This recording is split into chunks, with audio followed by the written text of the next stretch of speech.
Hello दोस्तों, मैं advocate Suresh. इस वीडियो में बात करने वाले हैं 323 आईपीसी के बारे में कि 323 जो सेक्शन है वो अगर आपके ऊपर लग चुका है या फिर आपको किसी के अगेंस्ट 323 की एफआईआर लॉन्च करवानी या फिर मजिस्ट्रेट के पास कंप्लेंट यहाँ पे दायर करनी है तो 323 में होता क्या है बेसिकली, और अगर आपके ऊपर ये हो गया तो आपको इसमें बेल कैसे लेनी होगी और इसमें क्या पनिशमेंट, इन सभी चीज़ों के बारे में जानेंगे इस वीडियो में।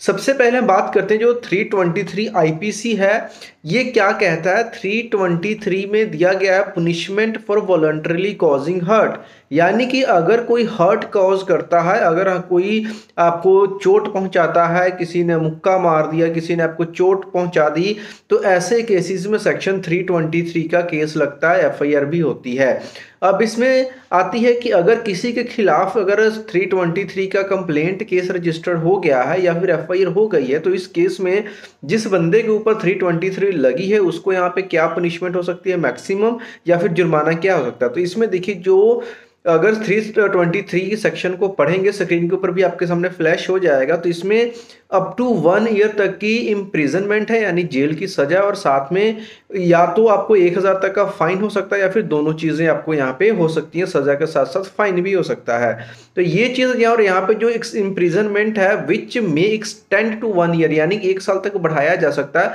हो सकता है कि आपको 1 साल से कम मिले, डिपेंड करेगा जो भी केस है उसके फैक्ट्स क्या है, प्राइमा फेसी जो एविडेंस है, जो केस है वो क्या बोल रहा है, क्या दिख रहा है, और उसके बाद में जो एविडेंस वगैरह होंगे उसके ऊपर ये सारी चीजें डिपेंड करती हैं। तो अब बात कर लेते हैं 323 में एक लाइन आती है कि वहां पे जो 334 सेक्शन है जो आईपीसी का, उसको यहाँ पे एक्सेप्ट करा हुआ है, उसको यहाँ से एग्जेम्पशन दी हुई है। उसमें क्या है कि 334 में उसमें ये है कि अगर किसी व्यक्ति ने किसी को नुकसान तो पहुंचा दिया, लेकिन वो जिसको नुकसान पहुंचाया उसका कारण ये था कि जो सामने वाला बंदा था उसने उसको एकदम से सडन यहाँ पे ग्रेव एंड प्रोवोकेशन, यानी कि उसको उकसाया ऐसा करने के लिए, और जिस बंदे ने हर्ट कॉज करी यानी जिसने जुर्म किया उसने उसके दिमाग में सिर्फ ये था कि अगर वो नुकसान पहुंचाना चाहता है तो सिर्फ वो उसी को पहुंचाएगा जिसने उसके उकसाया है, लेकिन गलती से उसके ना चाहते हुए भी जो इंजरी है, जो नुकसान है, किसी और को पहुंच गया, ऐसे केस में उसको यहाँ पे 1 मंथ तक की इंप्रिजनमेंट हो सकती है या फिर 500 रुपीज का यहाँ पे उसको फाइन लग सकता है। अदरवाइज जो 323 का जो सेक्शन आपके ऊपर लगा है उसमें 1 साल तक की पनिशमेंट का प्रावधान दिया गया है, और ये आपके वकील के ऊपर डिपेंड करेगा कि किस तरीके से वो केस को हैंडल करते हैं, और जो भी ये पनिशमेंट वो कोशिश करेंगे कम से कम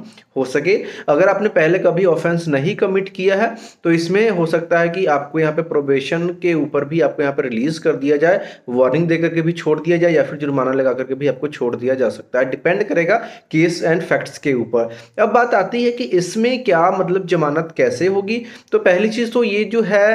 ये नॉन कॉग्निजेबल ऑफेंस है, यानी कि ज्यादा सीरियस क्राइम नहीं है, और ये बेलेबल भी है, तो इसमें आपको बेल इजीली मिल जाएगी। इवन आपको पुलिस भी आपको यहाँ पे बेल देने का राइट रखती है, तो आपको वहां से भी जमानत वहां पे मिल जाएगी। कोई भी अगर आपको श्योरिटी या पर्सनल बॉन्ड आपको वहां पे डालनी होगी और आप बेल के ऊपर बाहर आ जाओगे, उसके बाद में जब तक केस चलेगा तब तक, जब तक उसका डिसीजन नहीं है तब तक आप बाहर रहोगे। और अगर आपने अच्छा वकील किया है तो मोस्ट प्रोबेबली ये है कि आप इस चीज से यहाँ पे निकल जाओगे। और यहाँ पे अगर आपको किसी के अगेंस्ट करना है 323 का, तो सेम चीजें वही है कि अगर आपके साथ कोई भी ऐसा, किसी ने आपको हर्ट कॉज कर दिया, आपको नुकसान या चोट पहुंचा दी, कोई आपको इंजरी कॉज कर दी, देन आप पुलिस स्टेशन में जा सकते हैं एफआईआर करवाने के लिए। अगर पुलिस एफआईआर नहीं करती तो एक रिटर्न में आप जो कंप्लेंट है अपने एरिया के एसएसपी को देंगे। अगर वहां से भी कोई कार्रवाई नहीं होती है तो उस कंप्लेंट की कॉपी के साथ यहाँ पे डायरेक्ट कोर्ट में जाकर के मजिस्ट्रेट के पास आप 323 का यहाँ पे कंप्लेंट केस लगा सकते हैं, जिसके बाद में जो वहां पे मजिस्ट्रेट होंगे वो